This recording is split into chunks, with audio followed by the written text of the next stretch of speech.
My sme boli včera na jednej rodinnej stretávke a keďže bolo včera strašne teplo, tak som Tejke prvýkrát obliekla tričko s krátkym rukavom a leginy a zistila som, že je všetko malé. Takže my dneska nabehli do Primarku.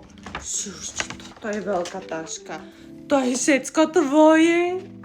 Všetko tvoje. Nakúpili sme teda veci pre Teu. Začnem týmito bodičkami, takýmito obyčajnými nude. Ja mám rada nude farby. Môžem k tomu potom kombinovať farebné leginy, to vám tiež potom ukážem. Pozri, aké sme kúpili bodička.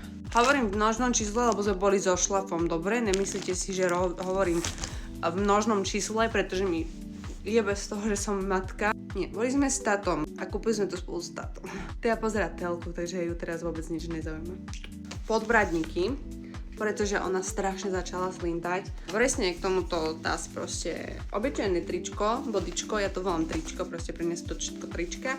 A k tomu bude mať nejaký oranžový symbolský podbradník. Potom sme teda kúpili dve leginy. Co je pupka?